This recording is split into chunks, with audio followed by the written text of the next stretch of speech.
Jelang pendaftaran Pilpres 2024, tiga bakal calon presiden makin gencar untuk menyapa warga. Di antaranya di Makassar, Sulawesi Selatan, bakal capres dan cawapres Koalisi Perubahan melepas peserta jalan gembira bersama Anies Muhaimin. Dari atas podium, bakal cawapres Koalisi Perubahan Muhaimin Iskandar berharap dengan Koalisi Perubahan Indonesia menjadi lebih baik. 2024 insya Allah saya bersama Mas Anies Baswedan merubah Indonesia menjadi lebih adil dan makmur. Amin. Didampingi Ketua Umum Partai Perindo, bakal capres PDI Perjuangan Ganjar Pranowo memanfaatkan akhir pekan kemarin dengan berolahraga di kawasan Hari Bebas Kendaraan Bermotor atau CFD Minggu pagi.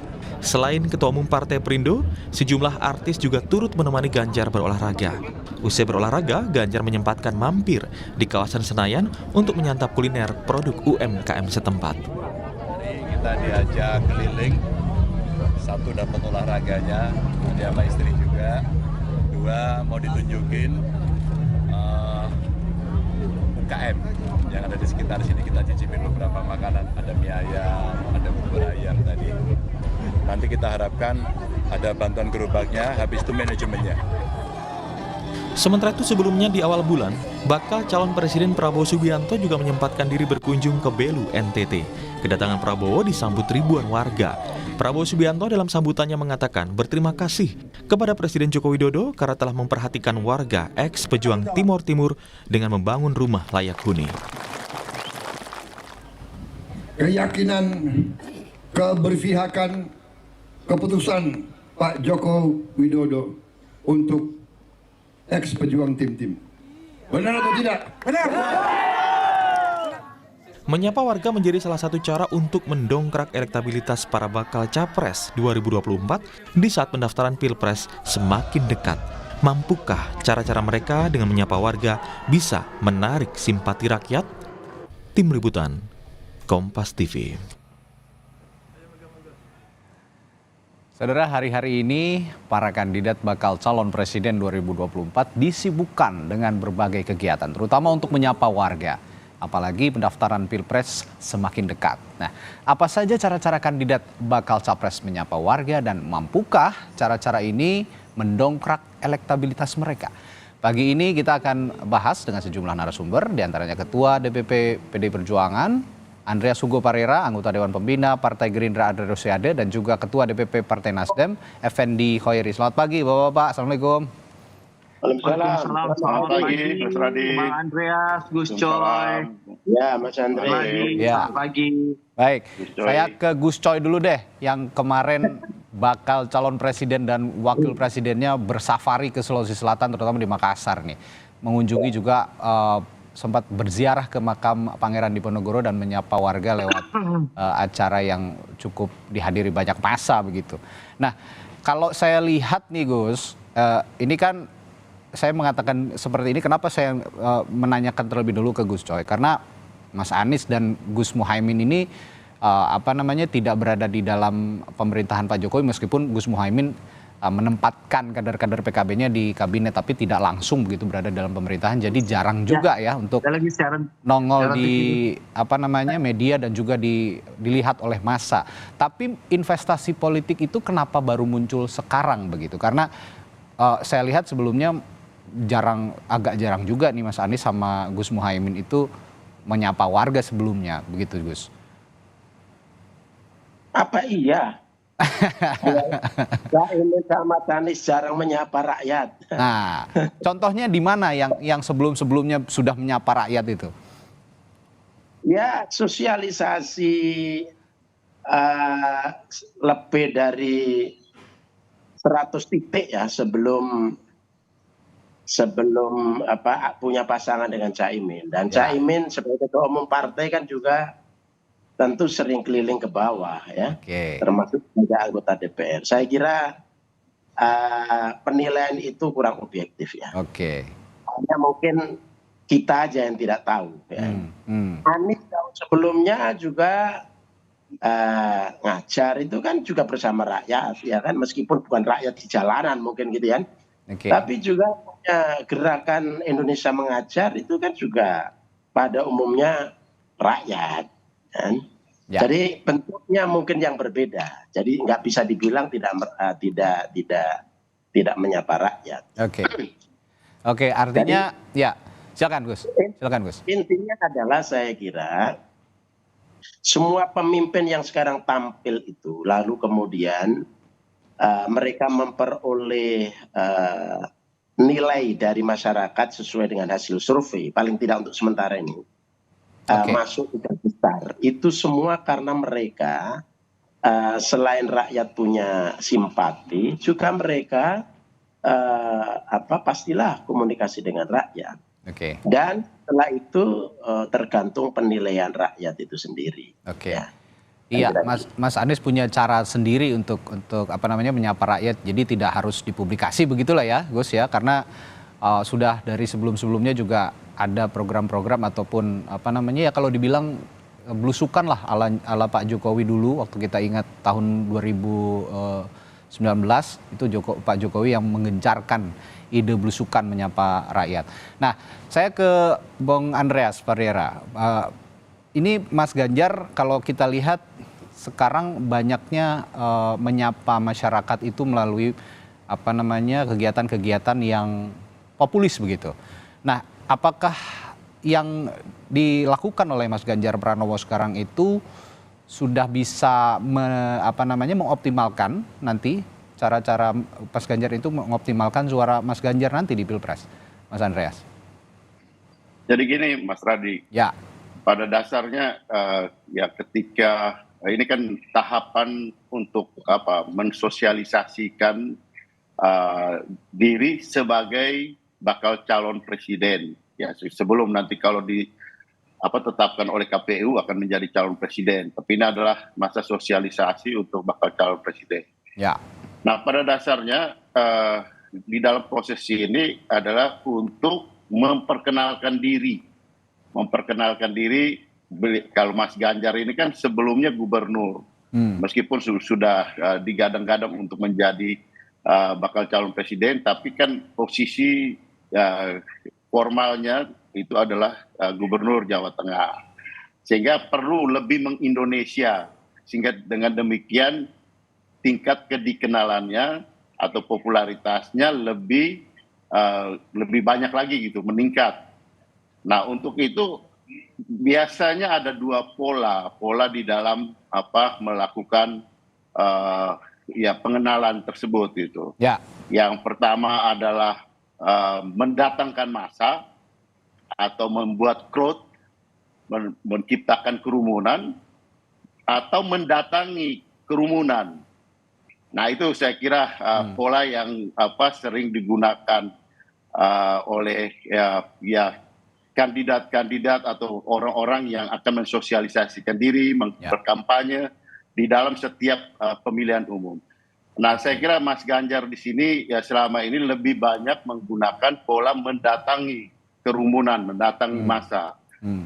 Sehingga kenapa? Karena kalau seperti Pak Jokowi dulu juga belusukan kemana-mana untuk mendatangi massa, bukan mendatang atau lebih minimal mendatangkan massa gitu. Jadi itulah pola-pola yang sering digunakan. Bahwa yang mana yang paling efektif nanti kita lihat gitu, nanti dievaluasi untuk proses perjalanan selama sosialisasi selama kampanye nanti.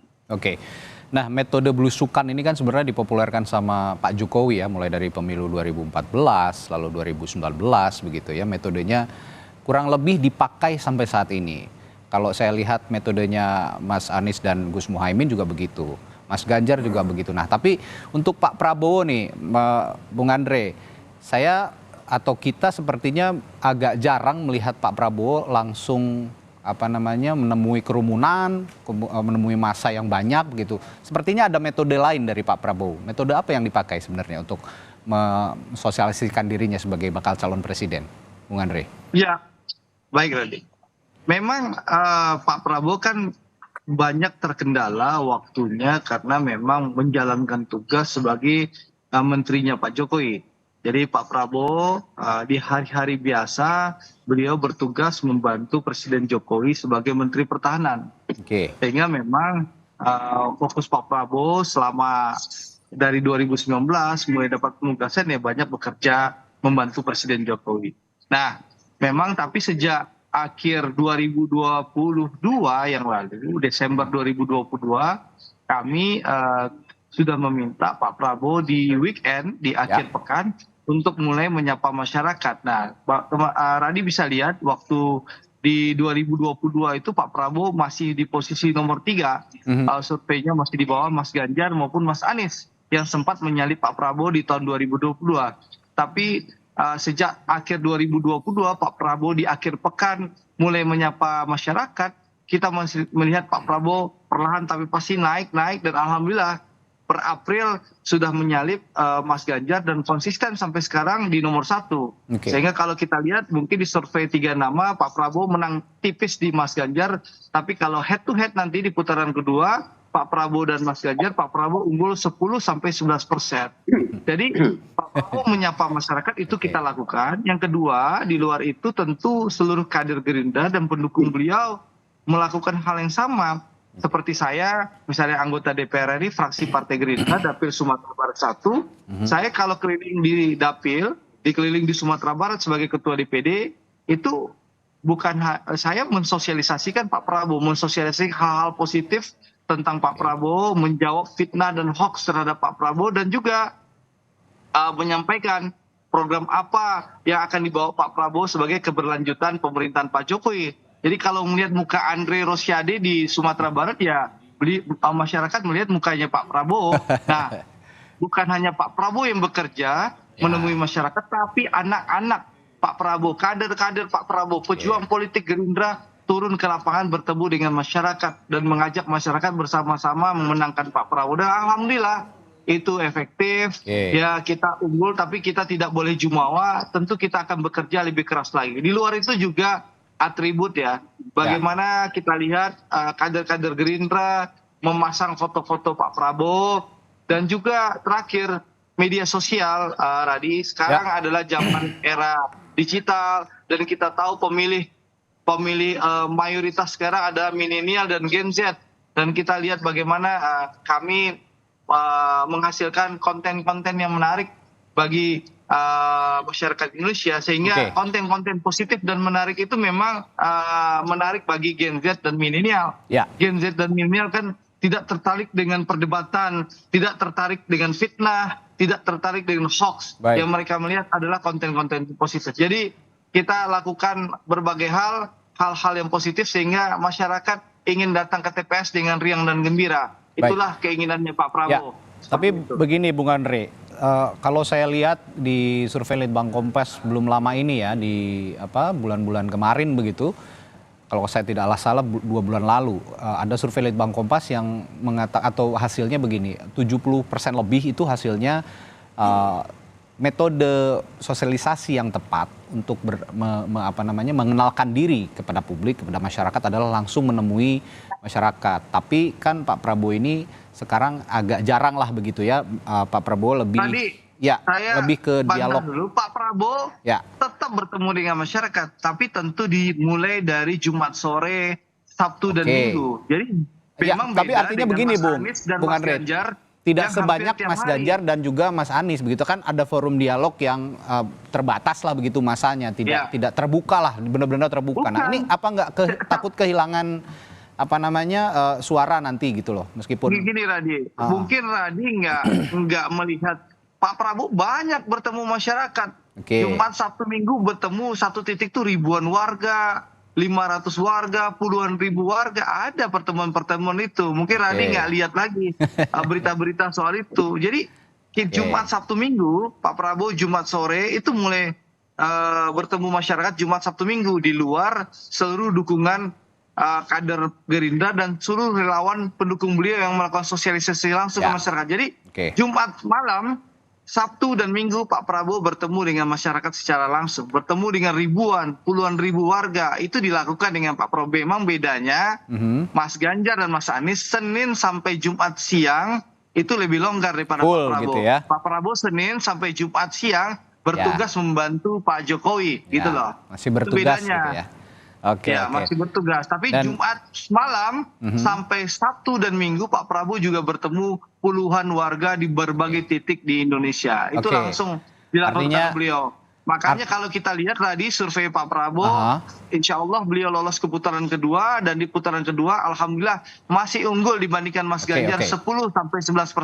Artinya Gitu loh. nanti dari sekarang ini yang terjadi adalah Senin sampai Jumat itu sedikit absennya Pak Prabowo itu bisa ditambal oleh kekuatan juga mesin politik dari Partai Gerindra dan relawan-relawan, begitu ya Bung Andre kira-kira? Iya, Ya, memang faktanya memang beliau melaksanakan tugas negara. Nggak mungkin beliau sebagai orang petugas negara tidak bekerja di waktu beliau bekerja. Itu kan nggak amanah berarti. Tapi karena Pak Prabowo negarawan, amanah beliau selesaikan tugas kenegaraan beliau Senin sampai Jumat. Nanti Jumat malam baru beliau menyapa masyarakat. Karena tugasnya masih sebagai pembantu presiden saat ini. Baik, saya ke beliau membantu Presiden Jokowi. Ya, ke Pak Andreas dulu. Pak Andreas, kalau menyimak pernyataan Bung Andre tadi juga menarik karena mesin politik juga penting untuk mengampanyekan atau mensosialisasikan bakal capres. Mas Ganjar ini mesin politiknya sejauh ini bagaimana kekuatannya, Pak Andreas? Ya, kalau mesin politik itu pasti. Dalam arti gini, tadi kan yang kita bicarakan pertama adalah kontak fisik secara langsung gitu oleh bakal calon presiden atau nanti kemudian bakal calon wakil presiden. Nah, itu dua pola itu. Kalau pola untuk melakukan mendatangi massa itu memang membutuhkan ketahanan fisik yang luar biasa. Gitu. Seperti kita lihat misalnya Pak Jokowi dulu ketika belusukan di pileg, mulai dari pilkada di DKI, kemudian pilpres 2014, kemudian 2019, itu membutuhkan dari satu hari itu bisa 7-8 titik gitu untuk bertemu dengan masyarakat dari satu tempat ke tempat yang lain. Dan itu tentu membutuhkan ketahanan fisik, ya membutuhkan mental dan energi yang luar biasa karena di situ kita akan berhadapan dengan massa dan kerumunan massa yang berbeda-beda dan itu tidak mudah gitu. Saya juga mengalami itu ketika kita melakukan kampanye-kampanye yang menemui masyarakat gitu. Tapi kalau kampanye atau sosialisasi dengan mendatangkan massa itu memang kemudian membutuhkan jumlah massa dan biayanya juga pasti lebih besar. Pasti. Tapi di samping itu tentu dukungan dari mesin politik. Kami ini kan tiap kali turun ke bawah kan selalu juga sekaligus yang mengkampanyekan, mensosialisasikan Mas Ganjar sebagai calon presiden yang berasal dari PDI Perjuangan bersama dengan partai-partai yang ikut mendukung. Teman-teman dari partai-partai P3, kemudian juga Perindo, Hanura juga bersama-sama kami mensosialisasikan Mas Ganjar. Nah, itu mesin politik. Nah, kemudian juga media sosial.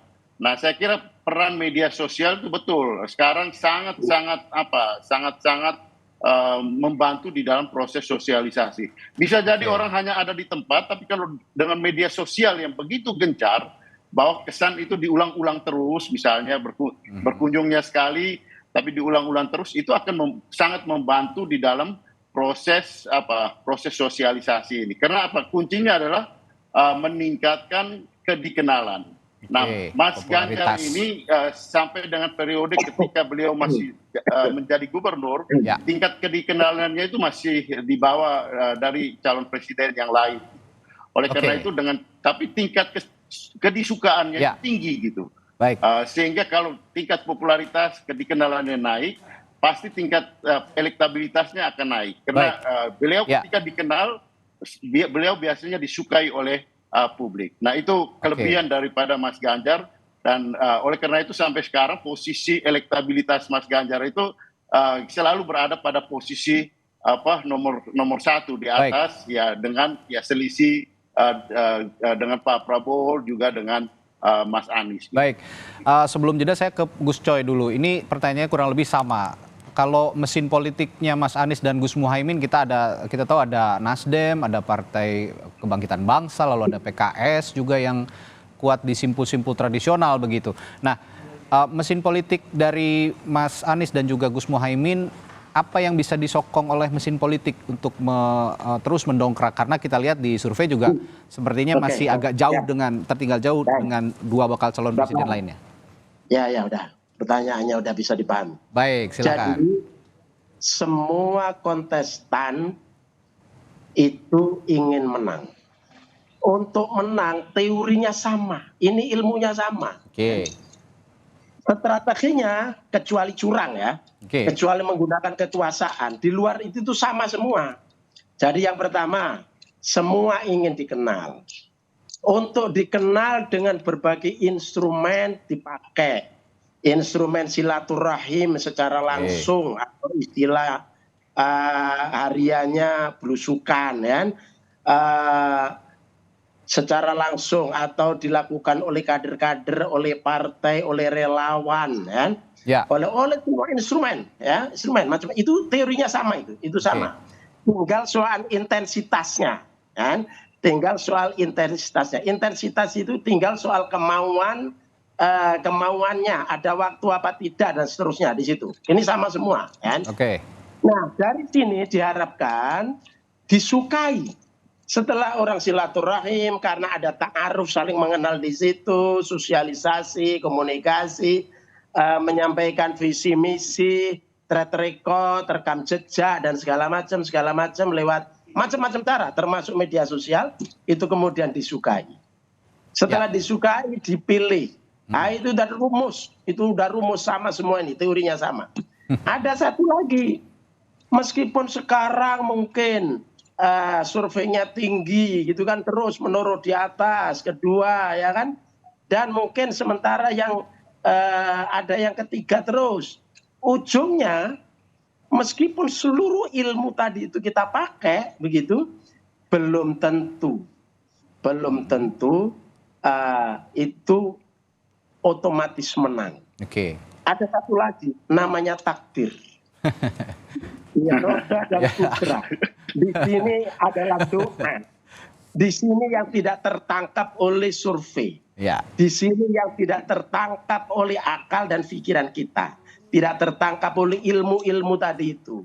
Nah, oleh karena itu maka semua pertarungan, semua sosialisasi, semua kebanggaan kita mungkin tentang calon kita masing-masing, ya kan? Ya. Itu semuanya tidak ada artinya ketika ini tidak takdirnya di situ. Ya. Itu hanya ikhtiar kita yang memang harus kita lakukan. Kemudian setelah itu kita semua adalah takdir. Nah, dalam kaitan ini maka kita berharap sebelum ditutup, karena kita akan mengakhiri ini, sebelum ditutup maka kita berharap kompetisi dalam Pilpres Pileg 2024, mari kita kompetisi gagasan. Kita kompetisi rekam jejak. Kita kompetisi pikiran-pikiran yang cerdas untuk melakukan. Satu, meneruskan yang baik, melanjutkan yang baik-baik, yang relevan, yang disenangi rakyat, sukai rakyat, sekaligus melakukan perubahan-perubahan. Karena ini selain hukum Tuhan, perubahan itu hukum Tuhan, sunatullah. Jadi kita nggak boleh anti perubahan. Tapi melanjutkan kebaikan-kebaikan itu juga sunatullah. Itu jadi sama-sama harus berimbang. Inilah yang dibawakan oleh koalisi perubahan. Untuk yang lebih baik. Saya kira sampai di situ ya. Baik, tapi ini belum kita tutup Gus. Masih ada selanjutnya nih, masih ada obrolan selanjutnya. Yang penting justru nanti kita lihat. Jangan kemana-mana dulu ya Gus ya. Yang penting justru kita lihat nih, daerah-daerah mana saja yang akan diincar untuk disosialisasikan, dikenalkan kepada masyarakat calon-calonnya ini, bakal calonnya masing-masing ini, agar masyarakat, agar daerah-daerah yang belum kenal juga dengan pasangan bakal capres atau baca presnya masing-masing ini juga bisa mengenal mereka. Nah, kita akan bahas sesaat lagi, jangan kemana-mana dulu ya Bapak-Bapak dan juga pemirsa Sapa Indonesia Pagi, kami akan segera kembali sesaat lagi. Ya, saya langsung ke Ketua DPP Partai Nasdem, Effendi Hoiri Gus Coy. Gus Coy, tadi saya sebelum jeda tanya soal daerah-daerah mana yang mau dioptimalkan untuk mengenalkan pasangan Amin ini, Anies Baswedan dan Muhaimin. Kira-kira kemarin kan juga di Makassar. Nah, ini apakah memang Makassar ini salah satu daerah yang pengen dioptimalkan oleh pasangan Amin? Ya, hasil surveinya kan nomor 3. Oke. Sehingga semua harus dihadiri, harus didatangi. Oke. Nah, tapi kita tahu dari sekian wilayah itu hasil survei yang sudah terbuka dari berbagai lembaga survei. Oke. Di luar Jawa hampir semua kan sudah bagus. Ya. Kecuali mungkin ada 4 apa 5 provinsi di luar Jawa. Kalau untuk di Jawa, DKI, Banten, dan Jawa Barat kan lumayan. Oke. Ya. Masih lumayan ya. Yang fokus adalah Jawa Tengah dan Jawa Timur. Setelah Caimin masuk menjadi wapres, sebetulnya Caimin ini konsentrasi aja di Jawa Timur dan Jawa Tengah, ya kan? Tapi tidak menutup tetap lain, ya kan? Tapi kegiatan 60, 70%, 80% harus fokus Jawa Timur dan Jawa Tengah, karena itulah selama ini menjadi kelemahan Mas Anies. Kira-kira begitu. Jadi Jawa Timur, Jawa Tengah yang jadi optimalisasi pengenalan pasangan Amin. Alhamdulillah, setelah Caimin masuk, kan kenaikan survei Jawa Tengah dan Jawa Timur kan naik. Oke. Nah, itu berarti kan harus makin diintensifkan supaya kenaikannya mengungguli Pak Prabowo dan Mas Ganjar. Nah, di situ. Cita-citanya kan sama, mereka ngungguli kita ngungguli mereka. Sama. Ya, Jawa Timur, Jawa Tengah. Tapi simpul-simpul yang mau dioptimalkan tuh simpul-simpul komunitas atau kelompok masyarakat yang mana nih, Gus? Ya sudahlah, seluruh rakyat lah. Seluruh rakyat, tapi untuk Caimin sebetulnya ya kan sebagai wapres ini, itu adalah mengoptimalkan, memaksimalkan Nahdien.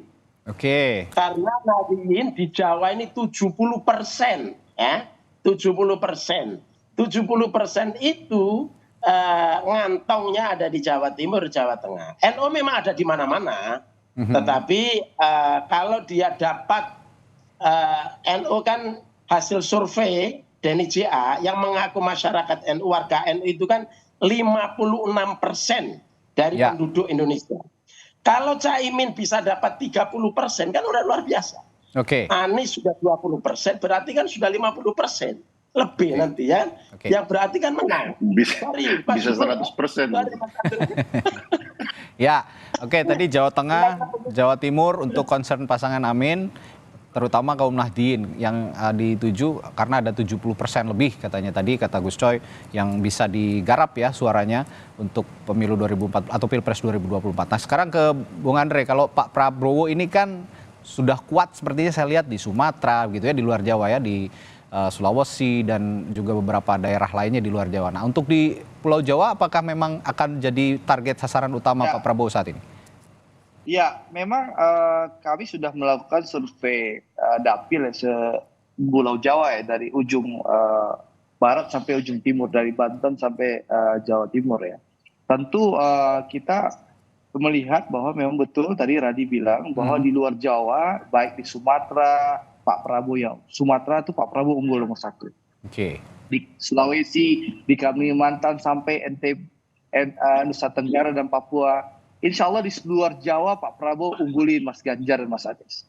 Nah, memang battleground itu adalah Jawa. Pulau Jawa. Ya, kami jujur tertinggal saat ini dibandingkan Mas Ganjar di Jawa Tengah. Tapi kalau di Jawa Timur Pak Prabowo dan Mas Ganjar bersaing ketat. Gitu. Nah, memang intinya Jawa Barat juga bagus, Bung Andre, saya lihat. Iya, kan saya bilang Banten, Jabar, kami sudah unggul di Pulau Jawa. Di Jawa Timur, kami bertarung keras dengan Mas Ganjar. Lalu di Jawa Tengah, kami tertinggal di Mas Ganjar. Tentu sekarang, dengan sisa waktu, apapun nih akan kita lakukan. Seluruh sumber daya, seluruh resource, seluruh kader, seluruh relawan, termasuk kandidat kami akan berkeliling dari kampung ke kampung, dari kota ke kota di seluruh Pulau Jawa. Karena memang kantong suara itu Pulau Jawa. Kita tentu tidak ingin mengulangi kejadian 2014 dan 2019 Pak Prabowo kalah di Jawa Timur. Makanya nanti gitu loh, kalau Gus Coy sudah mengumumkan Gus Muhaimin, siapa tahu wakil presiden Pak Prabowo itu surveinya, saya rasa insya Allah cawapres Pak Prabowo itu orang yang surveinya nomor 1 di Jawa Timur gitu loh. Nah, bisa saja itu, bisa juga kandidatnya ya tokoh NU yang luar biasa, ketua tim pemenangannya. Banyak kejutan yang akan dilakukan kita, sehingga insya Allah, ya mohon maaf Gus Coy, seorang Nahdlatul Ulama insya Allah akan lebih banyak kepada Pak Prabowo dibandingkan pasangan Amin maupun pasangan Mas Ganjar. Tapi gini Bung Andre, kalau Tapi pasangan Gus Coy langsung korek-korek kuping gitu. Tapi begini Bung Andre, kalau calonnya Gus Coy ini kan pasangan Amin udah punya wakilnya, tapi Pak Prabowo kan sekarang belum. Nah, konteks kita pembicaraan pagi hari ini kan untuk mengenalkan bagaimana strateginya mengenalkan tidak hanya Pak Prabowo, karena kalau Pilpres kan berpasangan. Jadi begini, kita juga bakal cawapres. insya Allah, kalau mepet-mepet nggak takut malah nanti nggak dikenal. Begini Radi, insya Allah cawapres yang akan dipilih akan dilakukan dengan cara musyawarah untuk mufakat. Ya. Jadi para ketua umum, partai pendukung dan pengusung Pak Prabowo akan melakukan musyawarah untuk mufakat. Dan kami percaya bahwa cawapres yang dipilih oleh ketua umum partai yang bergabung di Koalisi Indonesia Maju adalah cawapres yang sudah punya nilai jual yang tinggi, alias surveinya tinggi. Yang kedua juga insya Allah bisa diterima oleh seluruh partai pendukung dan pengusung, dan juga mungkin saja, saya tidak ingin melalui bagian keluarga besar Nahdlatul Ulama juga. Sing sabar, ojo kesusu. Ya, terakhir semua kemungkinan bisa terjadi, insya Allah. Baik. Terakhir ke Pak Andreas, pertanyaan kurang lebih sama nih. Pak Prabowo itu. Ya, ini bagaimana kalau memang Mas Ganjar kan di Pulau Jawa sudah unggul lah ya, kalau bisa dibilang di Jawa Tengah apalagi nggak usah ditanya, itu kandang banteng gitu. Kalau di Jawa Timur ya mungkin masih bisa disaingi oleh Pak Prabowo. Di Jawa Barat ini yang kayaknya agak masih berat. Nah, kantong-kantong suara atau pengenalan Mas Ganjar di daerah-daerah mana lagi selain di Pulau Jawa juga yang jadi concern tim pemenangan?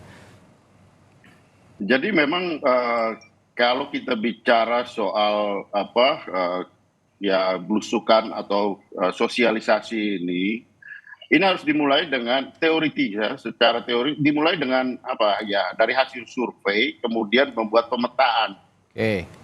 Pemetaan di situ kita akan melihat gitu di mana daerah-daerah yang menjadi kekuatan, daerah-daerah yang menjadi strong point dari calon yang ya, dalam hal ini tentu Mas Ganjar, kemudian daerah-daerah mana yang daerah-daerah yang kurang gitu, artinya yang dalam tanda petik daerah yang perlu lebih dimaksimalkan.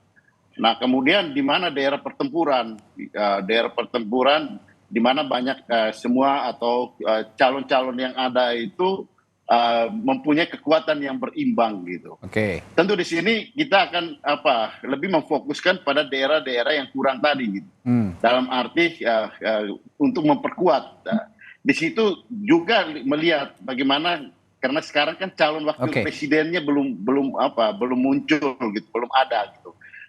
Sehingga di sini juga akan menjadi bahan pertimbangan gitu. Nanti kan setelah diputuskan nanti akan dibagi. Calon presidennya Mas Ganjar kemana, calon wakil presidennya kemana, sesuai dengan pemetaan yang sudah dilakukan gitu. Nah tadi seperti Mas Radi sampaikan ya, Jawa Tengah itu adalah daerah strong point. Jawa Timur juga relatif PDI Perjuangan dalam pemetaan kita mempunyai daerah-daerah wilayah-wilayah yang merupakan kekuatan daripada ya kalau di sini kalau kita istilahkan kaum nasionalis gitu di daerah-daerah utara, pantai utara, dan beberapa daerah di daerah perkotaan. Nah peta-peta itu relatif sudah kita miliki gitu, sehingga nanti ketika diputuskan dengan calon wakil presiden nanti akan dibagi pemetaan. Kalau sekarang Mas Ganjar jalan ke daerah-daerah yang menjadi pusat-pusat pertempuran, daerah-daerah yang menjadi fokus-fokus yang akan kita lihat bahwa ini wilayah-wilayah yang harus diperkuat untuk meningkatkan kedikenalan dan sekaligus tentu akan meningkatkan elektabilitas dari Mas Ganjar. Karena di sini kita pasti bicara soal elektoral dari calon-calon presiden, calon wakil presiden. Makanya cepat-cepat ditentukan ini pendampingnya biar supaya juga bisa bagi tugas gitu Pak Andreas ya. Ya di satu itu, tapi juga proses ini juga merupakan suatu sosialisasi yang bagus juga. Dengan demikian kita punya banyak opsi, punya banyak alternatif. Baik, nanti kita nantikan juga nih kiprah-kiprah bakal calon presiden atau juga bakal calon wakil presiden untuk mengenalkan dirinya masing-masing di daerah-daerah. Manuver-manuver apa saja, gagasan apa saja, ide-ide apa saja yang disodorkan kepada masyarakat di daerah yang kurang atau belum terlalu mengenal bakal calon presidennya masing-masing, kita akan tunggu. Tapi semoga menyapa masyarakat ini bukan hanya gimmick, tapi juga kebutuhan publik begitu ya. Baik, terima kasih Bapak-Bapak. Ada politisi PDI Perjuangan, Andreas Hugo Pariera, anggota Dewan Pembina Partai Gerindra Andre Rosiade, dan juga Ketua DPP Nasdem, Effendi Khoiri, telah berbagi perspektifnya di Sapa Indonesia Pagi kali ini. Terima kasih, sehat selalu Bapak-Bapak.